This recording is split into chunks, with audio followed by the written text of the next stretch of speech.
नमस्कार दोस्तों, बहुत बहुत स्वागत है आपका इस प्रोग्राम के अंदर।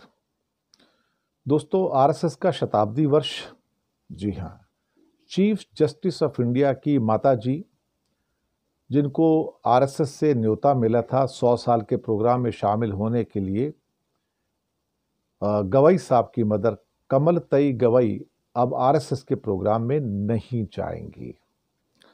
उनका कहना है कि वो 84 साल की है, उनकी तबीयत ठीक नहीं है, इसलिए वो नहीं जा पाएंगी।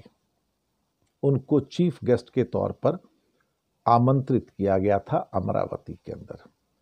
अब वो इस कार्यक्रम में शामिल नहीं होंगी और एक पत्र लिखकर हवाला दिया है कि उनका स्वास्थ्य ठीक नहीं है और उनका कहना है कि वह कट्टर अंबेडकरवादी हैं। कट्टर अंबेडकरवादी हैं। उनका कहना है कि मैंने अपना जीवन अंबेडकरी आंदोलन को समर्पित किया है। मुझे एक कार्यक्रम के कारण कलंकित करने की कोशिश की जा रही है। अगर मैं आरएसएस के कार्यक्रम में जाती तो वहां भी अंबेडकर के विचार ही रखती। अब कमलतई गवई का नाम छपने के बाद मुद्दा विवादों में आ गया था और अमरावती सहित कई जगह पे उनका नाम जो था आरएसएस के साथ जुड़ने के कारण कंडमनेशन भी आ रहा था बहुत जगह से।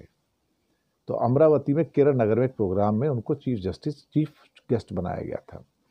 इससे पहले चीफ जस्टिस ऑफ इंडिया के छोटे भाई डॉक्टर राजेंद्र गवई ने मीडिया से बात करते हुए कहा था कि उनकी मां को निमंत्रण मिला है और उसे स्वीकार भी कर लिया गया है। उनका कहना था कि संघ का कार्यक्रम अमरावती में हो रहा है और उनका निमंत्रण माता जी को मिला, जिसे उन्होंने स्वीकार किया है। अब मुझे लगता है कि ये बात जो है सीमा क्रॉस करके ऐसी जगह चलेगी जहां पर कुछ ऐसी खबरें निकल कर आई जहां पर यह दिखाने की कोशिश की जा रही थी कि चीफ जस्टिस ऑफ इंडिया की जो फैमिली है वो आरएसएस से प्रभावित है, आरएसएस की विचारधारा से प्रभावित है और ये भी कहने की कोशिश की जा रही थी कि उनकी फैमिली के अंदर आरएसएस के प्रोग्राम्स के प्रति या विचारधारा के प्रति एक सॉफ्ट टच हमेशा से रहा है। तो इस बार अगर उनकी माता जी भी जा रही है तो उसमें क्या बुराई है।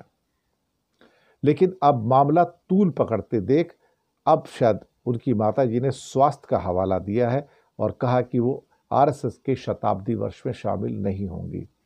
कम से कम मैं एटलीस्ट इस बात की तारीफ करूंगा कि उन्होंने आरएसएस के प्रोग्राम में शामिल ना होकर देश की सेवा की है और फिर जो उन्होंने कहा कि मेरा जीवन अंबेडकर आंदोलन को समर्पित है, तो मैं उसके प्रति ही समर्पित रहूंगी, किसी और विचारधारा के प्रति नहीं। तो कम से कम इस मुद्दे के ऊपर उठता हुआ विवाद अब शायद ठंडा हो जाना चाहिए। शुक्रिया आपका बहुत बहुत।